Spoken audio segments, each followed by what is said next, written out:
I am not the echo of the past. I am not the fear that learned to last. I walk with memory in my bones, but I choose the now as my home. Welcome, golden humans. Welcome back to Ascending Maya. Today is a special broadcast, an ode to David Wilcock. For many, his work opened a doorway into questions, patterns, and possibilities that don't always fit inside conventional thinking. Today, Sonia Sunhart and I are exploring that field, not as belief, but through lived perception, through what can actually be felt, tested, and refined. So just listen, notice what resonates, and let your own awareness lead. Thank you for opening up this collaboration together. This is what I've been calling forth in my own life, is to find other people that are on that path and want to share their wisdom through their experiences and through when I heard transcending Maya, which is, getting ourselves out of the delusion of separation, of all those things and all the pain that could have gone from forgetting who we actually are, which is really all this is about, is us remembering and embodying the teachings of, the ascended masters and all of that, to come to this moment where we can be as one, brothers and sisters, and move forward in creating and building our new earth from a place of peace, harmony, the felicity, opulence, royalty, the kingdom that is our sovereignty. And what we really are. This is what we truly are. And this is what we are at a stage in our evolution that we can claim it and we can embody it and we can share that and we can inspire others. Because if we're still here, then we still have, things to do and things to say. And so I'm excited about this next chapter of it's not even a chapter, it's a whole new book. Yeah. I know you mentioned bliss and felicity, and look, I know we've talked about it, but once, because sometimes we have to, and I think it's important to kind of stress this, but once we do whatever methods that we acquire to reach bliss in its fullness, once we take those steps to reach that, then we know what it is. And man, when we know what it is, well, then we don't have to do the same methods to get there. We can just boop, because we know what it is. We can then, whoa, oh my goodness, and that could be at any time. And I just want to express that because it's just so important. It's so important. I love that, because the neural pathways we're talking about, even the mind and the science, been opened, and then the more we use them, the easier it is to get there. Yeah. Right. That's right. We've overwritten, you overwrite the old programming and you have this new program that you are the truth of our being, instead of the old program that was given to us from outside, from an old paradigm that we never consented to, but we thought that we needed to accept what the status we did consent. We did. Right. For a while. We all have to go through what we have to go through. And from my perspective, there's that Michael Newton, Dr. Michael Newton. He wrote Journey of Souls, and man, I tell you what, it just made so much. It rang as a truth. And they talk about seeing a life selection coordinator, a next life selection coordinator, and we select, where we're going to go. And our evolution and our soul evolution is based on, how we are interacting with that, the lesson that's in it. Do we ascend the lesson, or is it of a lower vibration and then we hold on to it, and now it what's gaining and what's going, so by selecting, we selected. So I selected a lot of nonsense, is what I'm saying, man, because the lessons I've had to learn are pretty intense, but nothing compared. Well, look, the only thing that's real is now, but we all have to go through what we have to go through it, and I know that you have been through some stuff. But today we were going to talk about a little bit, like kind of an ode to David Wilcock. Just I know that, look, you sent me that that first, like, that night it happened, or some stuff like that, and saying that he was wielding a gun, and he shot himself, and I thought it was a hoax. I'm like, because I remember replying, "LOL, that's a Yeah, hoax. That can't be right. right." And here we sit. Here we sit. So I just kind of was hoping that we could talk a little bit about that, and then because, look, I know for me, it was Ancient Aliens. For some reason, he was the star of the show to me, and David Wilcock is like the only one of their names besides Giorgio. I remember his first name, but I don't remember his last name. But David Wilcock immediately was like connected, and then, of course, when I went on my journey, then I started reading some of his books, and sort of field investing. I read all of them. Well, the ones he's got published. I got, but talk to me, man. How you feeling about this? Look, I don't. From my perspective, we're infinite and eternal, and he played a major role, though, while we have been incarnated here. With just his magnetism for the truth. That's what it was like this paradigm shift that opened. What? With these different connections that he would make.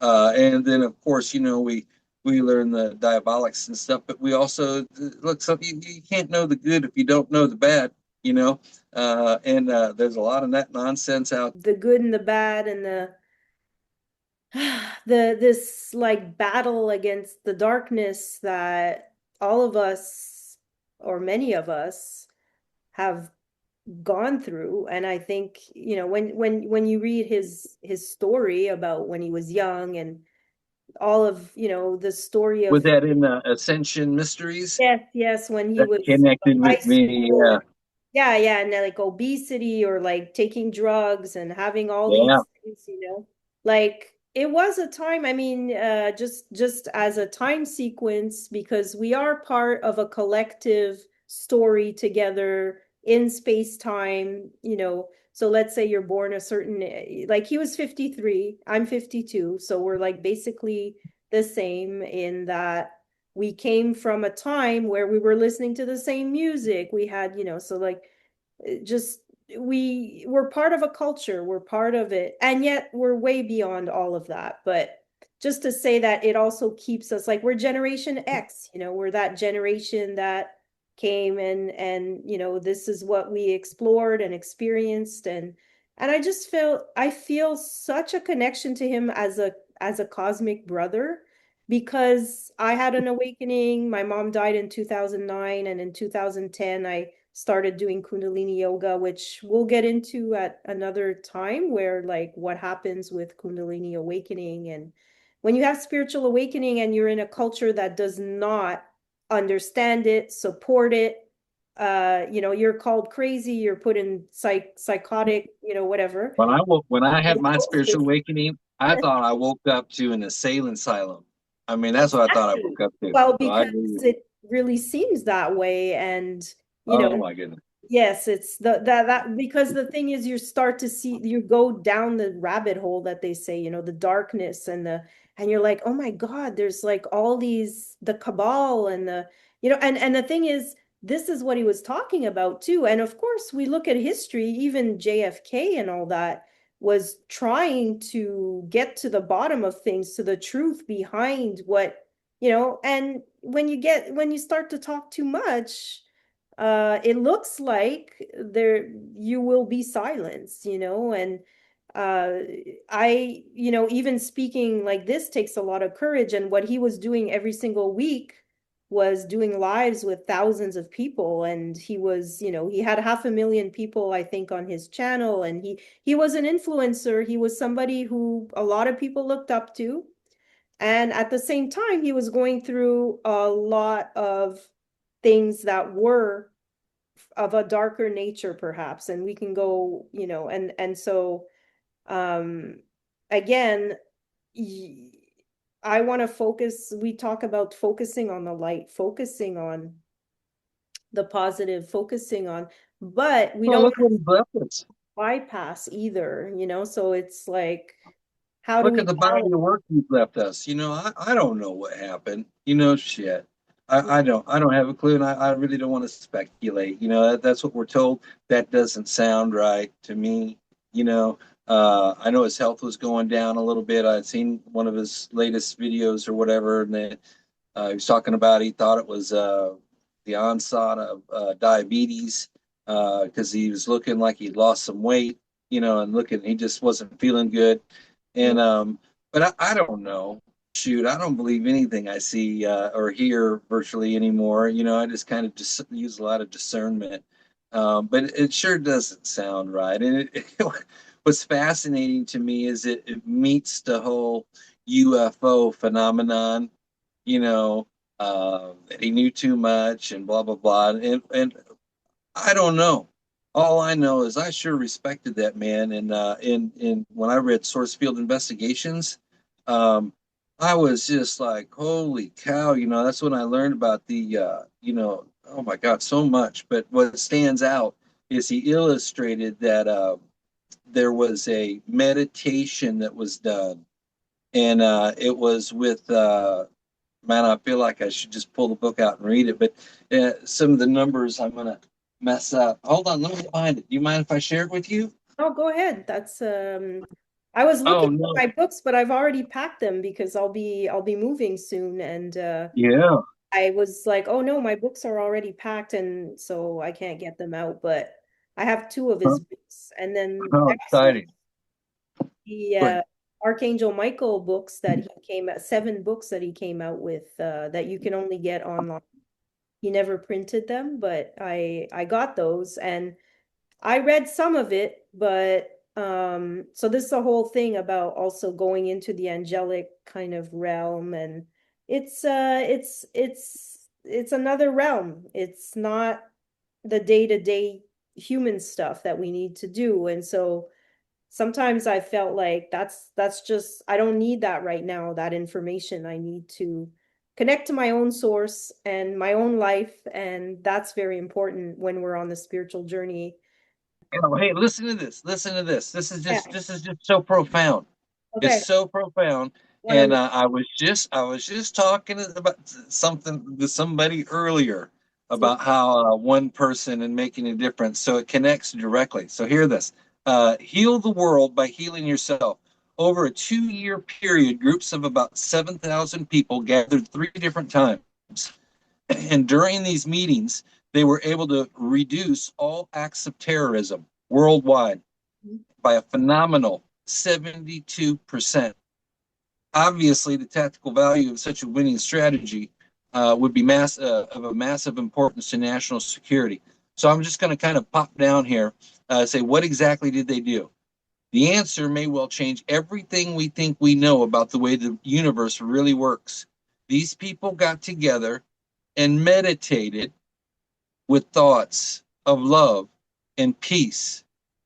Bear in mind that this was a scientific study published and accepted in the Journal of Offender Rehabilitation. They ruled out cycles, trends, weather, weekends, holidays, and all other variables.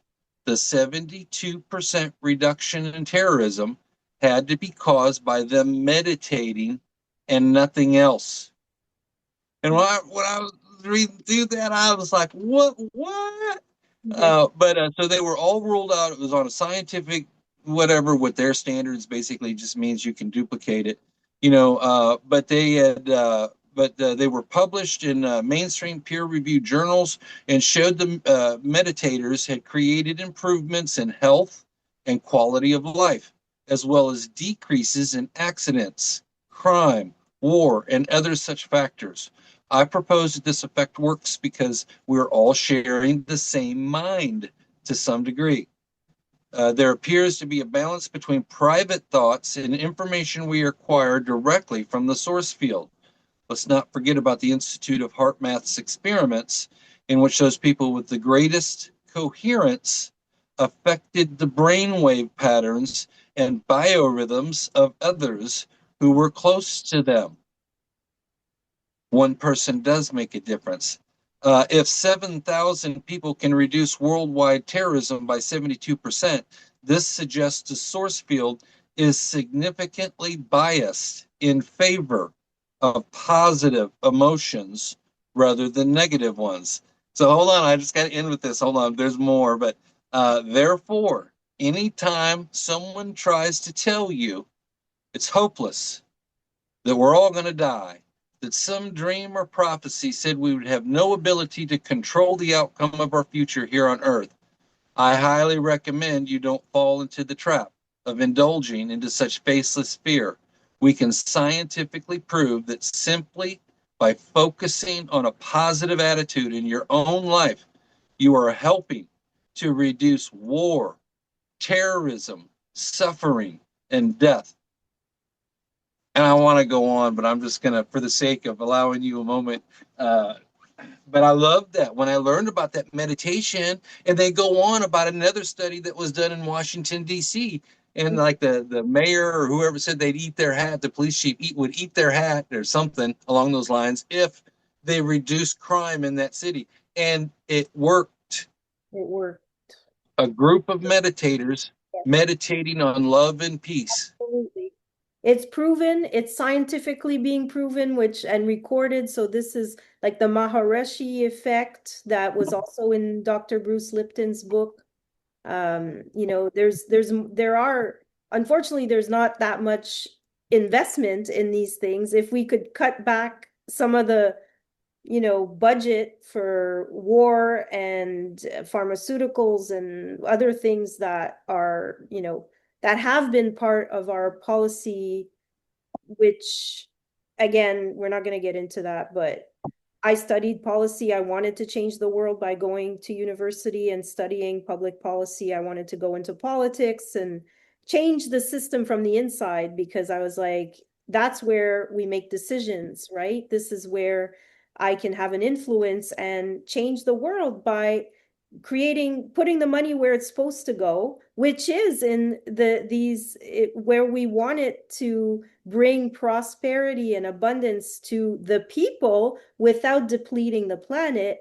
We can do that. We can change everything very, very quickly once we all come together. We don't want to steal. We don't want to steal from people.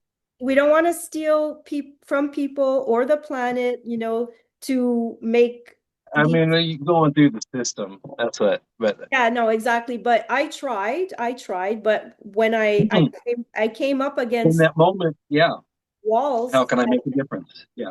Well, because I was like, I can't just protest because what is that? I'm on the outside and they're up there in their, you know, glass towers and making decisions in Davos and in the international. And I've been a protest or not an activist since I was, you know, probably 12 years old, because the more I knew, the more I wanted things to change. And the more I was like, we can't keep doing this. This doesn't, even climate change, all these things I was like, we have no future if we don't change these systems. However, I realized that even that has an agenda. And, you know, every time I thought I knew something, there was a new truth that would overwrite the old truth. And I would just keep going that way because I'm not attached to, I don't have an identity fixed or a salary fixed to, you know, keeping the status quo going. Actually, I'm here to not be part of the old, but to build the new earth. And I believe that David Wilcock was a beautiful bridge for us to better understand that we're not alone on this planet. We have crop circles, we have free energy systems, we have these things are there, and yet they've been suppressed and they've been, you know, and in a way there's always a reason, It could be that we're not evolved enough yet to have access to these kinds of technologies, or we would blow ourselves up, or we would, like Atlantis, we have these ancient stories of Atlantis where we had technology, but apparently we didn't know how to wield it intelligently and responsibly. And so we're seeing that today. Again, we're getting to a kind of crescendo of our story as humanity evolves into its next level. We need to understand that consciousness is where everything gets created. So whatever you're thinking and feeling is having a vibrational effect. Think of energy vibration. This is what Nikola Tesla was talking about. So we are those vibrational beings, and we are part of the field. We are the field. There's no separation. I've had Yeah. those experiences, and I know myself as that. However, we we really do need to grow up and stop thinking that something outside of us is going to save us. The Galactic Federation, the Yeah, Archangel. there's no outside saviors coming to save us from my perspective, but that's not to say Yeah. that our galactic family will or will not be visiting us shortly. But yes, I'm of the Yeah. knowing within me that they've been here all along, and that Right. there's, that's the whole, gene splicing with humanity and the Homo sapien and all that. Look, let's back up to that. They I'd love to. meditated on love and peace. And look at what we just talked about with consciousness and changing and all that you just talked about, and it comes down to, well, what can we do as an individual that does affect change? It's been proven scientifically. We have to be love and peace. So we don't just meditate on it, we become it. We become love and peace. And now that broadcasted signal is ubiquitous, and with each individual that is able to become that embodiment, now we are radiating, emanating, releasing the proper frequencies that we're matching to bring in and accelerate our timeline for it to be, because it does already exist. It's just about our proper thinking to merge us with those proper timelines. So we have to purify our thoughts. We have to purify our thoughts. We have to offer love and forgiveness, especially with our own ourself and our own memories, because they aren't real. They're coming into our mind for a reason. Why? And then there's ones like Dean Radin talks about. I know you're going to talk about his book when we had kind of an interruption there, but entangled minds, where there can be, like in my case, I was in an environment where there's a bunch of people, and a bunch of those people had all unique, very unique, interesting thoughts going through their minds. So occasionally there'd be an entanglement that would come into my mind. It wasn't a memory, but it's a thought of, let's just say, harm to somebody. Well, where did this come from? Now, the actors will match faces I'm familiar with in my mind. It won't be their same actors, but it's the frequency of that thought that has gotten entangled in my mind, and it's not a memory from so where did this come from? So I evaluate it, and then I realize, look, after you realize, there's such a thing as entangled minds, well, then it makes sense. Okay, well, somebody isn't thinking something good, and then I laugh it off, make peace with that thought. So then I can just let it go, and it will never come back. It will never come back, because look, and there might be another entanglement, but that one that had the lower whatever, that was silly. And same with memories. I had to go through a couple years of every time a thought would come into my mind. Either I did something to somebody or somebody did something to me. It didn't matter. The bottom line is I had to forgive them, and I had to forgive me, and really it's all about me and forgiving me, because when I purify that lower thought memory, well, then it no longer has an effect on me. Because I've used authenticity with pure love and forgiveness, because look, I deserve it, and look, no one else is going to give it to me. Only I can, at that depth, learning to love myself unconditionally. And that's the thing with love and peace. We have to be it. We have to be about it. Yeah, we're having an avatarian experience. We chose this incarnation, and things happen. Like with David Wilcock, it happened. You know, it doesn't make sense, and that's okay. It's not supposed to make sense, obviously. But it will also work as a catalyst for people talking about it. you That's right. know, and that's a good thing in a way because the body of work he has left us is brilliant, It is is. brilliant. And And that it's illustration of authentic. meditation. It's Go his, ahead. that's the thing. It's his authentic experience, it's his authentic Yeah. research, and it's his passion and all of that. And, on another level, it's yes, I don't know exactly how to explain this, how I'm feeling about it. Like you said, I don't even know anymore what is the truth, what is real in this scenario or in many scenarios actually, like Well, as it's all the play of Maya. It's all the that's right. play. So That's right. we So have the empowerment mm, to control our perception. So we're attempting to perceive everything in the highest.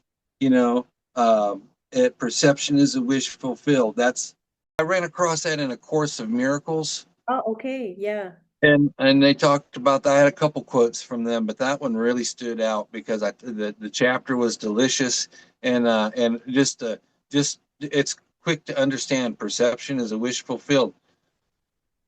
I changed my perception. I changed my world. That's You right. know. That's what this whole consciousness thing is about, like the quantum Yeah. physics that explains that, that whole experiment with the cat and the Schrodinger's, they always use that, the Schrodinger's box where, the cat's, is it alive? Is it dead? Well, your perception, it has to be one or the other, like in our dualistic polarity reality.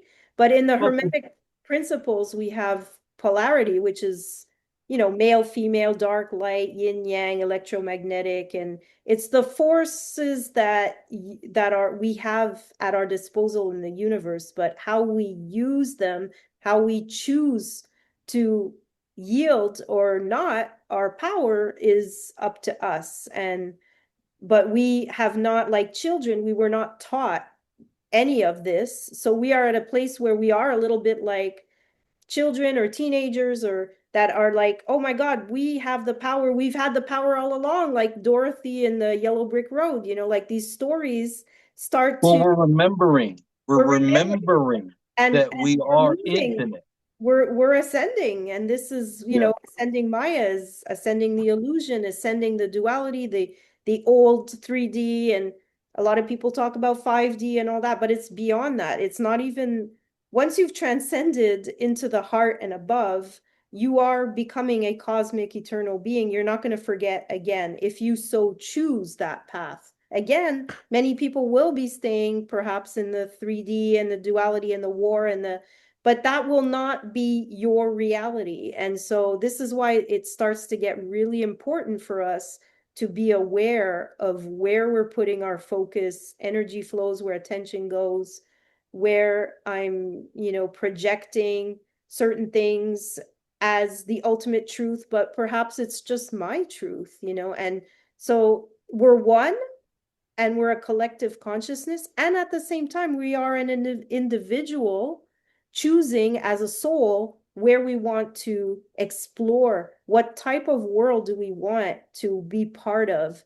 And once you understand that, a lot of empaths and spiritual awakening people, they actually disappear from the crowd and from people because they realize, you like in the Bible says, you cannot throw your pearls before swine. And I know that sounds a little harsh, but the reality is, not most people will not be able to take in this information and to wield it in a very uh, masterful way. So this is where we are. We're in a bridge between a kind of an old, and and eventually we might all be at the same frequency. I believe this is going to happen, but it might take whatever time, intergenerational, but I guess it's supposed to be the 144. I don't know. There's conflicting data, because the 144,000 that's is a it frequency. 144 frequency, 144,000 frequency. Yeah.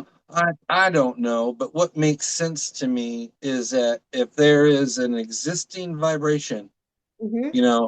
and I emit that vibration, what feels right to me then is that they come together, kind of Right. like creating a neural pathway, Yeah. and then once it's there, then, boom, now again, bam, now so what But feels right, go ahead. no, it's just so I love this information because I learned that in the quantum science is the higher frequency. If you're a high frequency and there's a low frequency, the entrainment is that the low will automatically go up. So if that's how science and nature works, that means you as an individual, when you're high vibration, other people want to be around you. They want to uplift their own frequency. Now, to be your own master of your own self and your frequency, I think is the goal. And sometimes we can fall back a little bit, back and forth until you reach a certain pattern, like you talked about bliss. And as I'm speaking, it's like it's coming through in this moment, this new information that is overriding kind of the old, because it's like that new vibration has a new pattern. Like the old one, cymatics, you have a one vibration at a certain frequency, and then you have another one. If you lift the frequency, it starts vibrating, and at some point you don't even see what that frequency is because it's in between. And then at some point, boop, it shifts itself into a new pattern that's even more beautiful and even more intricate.